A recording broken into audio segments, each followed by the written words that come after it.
তাই একটু বেশি করে আলু নিয়ে নেব। আলুগুলোকে প্রথমে ধুয়ে তারপর ওই চালের মধ্যে যেখানে অন্ন রেখেছি সেই চালের মধ্যেই দিয়ে দেব। একসাথে আলু অন্ন দুটোই সেদ্ধ হয়ে যাবে।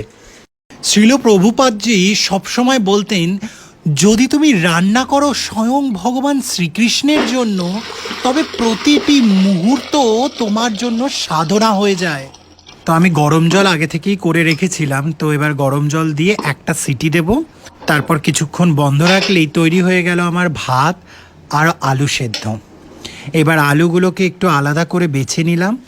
এবার প্রত্যেকটা আলু খুব ভালো করে ছাড়িয়ে নিতে হবে, যাতে একটুও খোসা যেন না থাকে, কারণ ভগবানের জন্য এটা করছি এবং ভগবানকে অফার করা হবে, তাই তার মধ্যে আলুর খোসা থাকাটা ঠিক নয়। তাই আলুর খোসাটা খুব ভালো মতো ছাড়িয়ে নিতে হবে।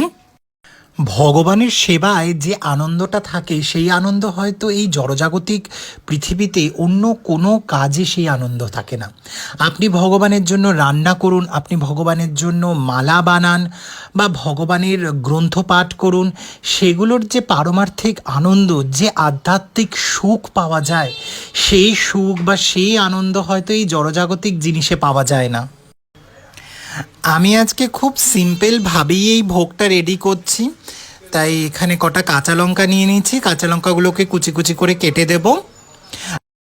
আপনারা চাইলে এই আলু মাখায় শুকনো লঙ্কা ভাজাও দিতে পারেন, সেটা দিলেও খুব টেস্ট হয়। আর এর মধ্যে দেব একটু গাওয়া ঘি। ব্যাস, এই নুন, কাঁচা লঙ্কা আর এই গাওয়া ঘি দিয়েই এই আলু সেদ্ধটা মাখবো। আলুগুলোকে খুব ভালো করে মাখিয়ে নিতে হবে, যাতে একটু আলু যেন গোটা না থাকে। আমি ওই জন্যই ভাতের সাথে সিদ্ধ দিয়েছিলাম, যাতে খুব নরম হয়ে যায়, এবং আলুগুলো সত্যিই খুব ভালো নরম হয়ে গেছে, তাই খুব বেশি চাপ দিয়ে মাখতেও হচ্ছে না। আমার আলু মাখা প্রায় তৈরি হয়ে গেছে। তো এবার ভোগের থালাটা রেডি করে নেব। প্রথমেই দিয়েছি অন্ন। এবার দেব আমি আগে থেকে যে আলু মাখাটা তৈরি করে রেখেছি সেই আলু মাখাটা। আর আমি দুটো শশা আমানি করে নিয়েছিলাম, তো সেই শশাটা দিয়ে দেব। আজকে এইটুকুই ভোগ দেব। তুলসী দিয়ে ভগবানকে ভোগ নিবেদন করব। ভগবানকে ভোগ নিবেদন করা হয়ে গেছে, এবার আমি প্রসাদটা বেড়ে নেব। তারপর আপনাদেরকে বলছি এই আলু সেদ্ধ আর অন্ন কীরকম লাগছে আমার প্রসাদ পেয়ে।